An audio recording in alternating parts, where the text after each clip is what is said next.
Helikopter mengangkut Kolonel Meir Biderman yang terluka parah. Kolonel Meir Biderman dilarikan ke rumah sakit akibat luka serius di kepala. Evakuasi Biderman dilakukan dengan pengawalan ketat mengingat Biderman merupakan perwira IDF berpangkat tinggi, Komandan Brigade Lapis Baja 401 Israel.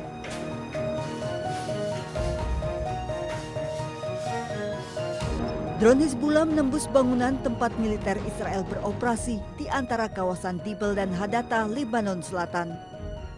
Drone menembus pertahanan dan meledak di dalam bangunan juga melukai seorang rekan Biderman.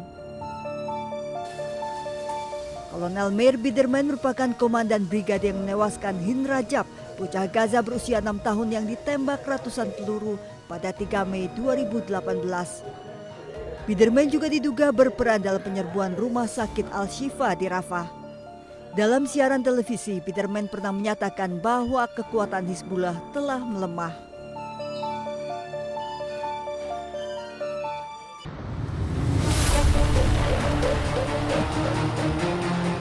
Pesawat tempur Israel menggempur sebuah bangunan di kawasan Mahkuk, Lebanon Selatan. Ledakan besar disertai kobaran api dan asap tebal membumbung dari lokasi serangan. Serangan ini dilancarkan dini hari saat warga masih tertidur di rumah masing-masing. Israel juga menyerang Surmala Selatan, Lebanon. Israel menargetkan Menara Utara untuk dihancurkan. Serangan diluncurkan usai perintah evakuasi warga dari kota Surmala. Serangan udara Israel juga menyasar kota Kana, Lebanon Selatan. Akibat serangan, bangunan dan infrastruktur hancur.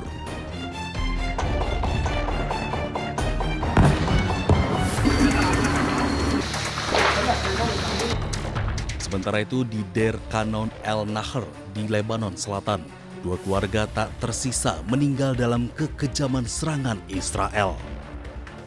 10 orang dari 2 keluarga di 2 wilayah berbeda ini meninggal akibat serangan Israel, tak menyisakan satupun anggota keluarga yang selamat.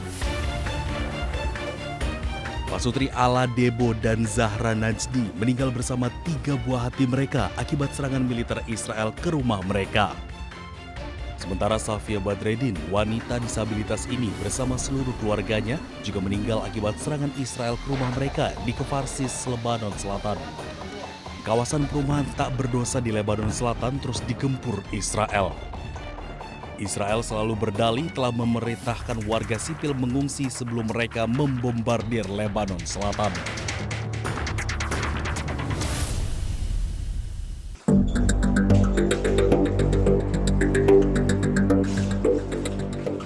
Rumah sakit pemerintah Tepnin mengalami kerusakan parah menyusul 2 dugaan serangan udara Israel di dekat fasilitas tersebut. Pecahan kaca dan puing-puing berserakan di koridor rumah sakit bersama dengan peralatan medis yang rusak dan perabotan yang hancur. Rumah sakit ini juga tampak kosong dari pasien, pengunjung, dan staf medis. Sebelumnya pada hari Rabu waktu setempat, laporan media menyebutkan bahwa serangan Israel di dekat rumah sakit pemerintah di Tepnin menewaskan 2 orang dan melukai 1 orang lainnya.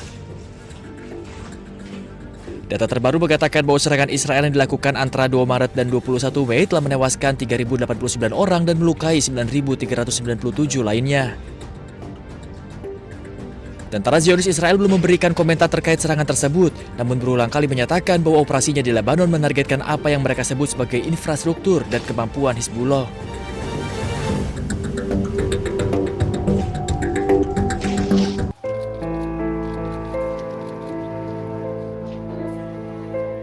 Warga kota Deir Kanun di Tire memberikan penghormatan terakhir kepada sebuah keluarga yang tewas dalam dugaan serangan udara Zionis Israel.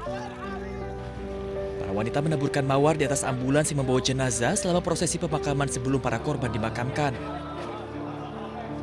Foto-foto anggota keluarga yang meninggal juga terlihat diletakkan di atas peti mati selama upacara tersebut. Menurut laporan, 14 orang tewas dan 3 lainnya luka-luka dengan 11 korban berasal dari keluarga yang sama.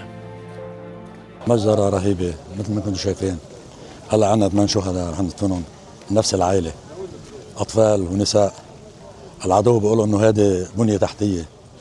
لا في بنية تحتية، هي الأطفال معقول يحطوا بنية تحتية تحت عند أطفال ونسوان وأولاد. فالعدو معود على هالشغلة، بده يعمل مجزرة.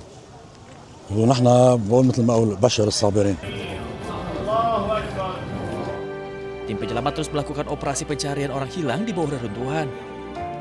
Sementara tentara Israel belum memberikan komentar terkait serangan ini.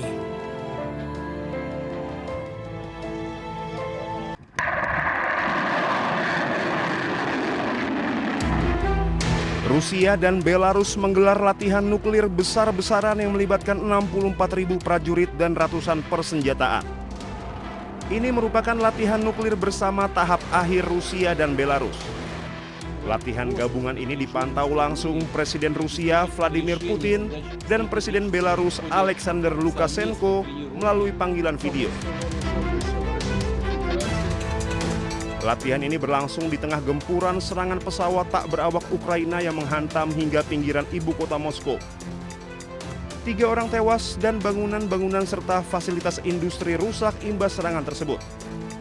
Latihan bersama ini juga melibatkan lebih dari 200 peluncur rudal, lebih dari 140 pesawat, 73 kapal perang permukaan, dan 13 kapal selam, termasuk 8 yang dipersenjatai dengan rudal balistik antar benua berhulu ledak nuklir. Selain rudal balistik antar benua berhulu ledak nuklir yang diluncurkan dari darat dan kapal selam, latihan ini juga menampilkan beragam senjata jarak pendek dan menengah. Berbeda dengan rudal antar benua yang dapat menghancurkan seluruh kota, senjata nuklir taktis yang dirancang untuk melawan pasukan di medan perang ini memiliki daya hancur yang lebih rendah. Senjata ini meliputi bom udara dan hulu ledak untuk rudal jarak pendek dan menengah serta amunisi artileri. Latihan ini berfokus pada persiapan dan penggunaan kekuatan nuklir di bawah ancaman agresi. Latihan perang nuklir ini melibatkan satuan rudal strategis, Komando Utara Angkatan Laut Rusia, Armada Pasifik Angkatan Laut Rusia, berbagai pesawat terbang jarak jauh, dan berbagai satuan militer dari Leningrad dan distrik militer pusat. Komando Utara berpangkalan di dekat Murmansk, wilayah Rusia Utara dekat Finlandia, sedangkan Armada Pasifik berpangkalan di kota Vladivostok dekat Cina, Korea, dan Jepang.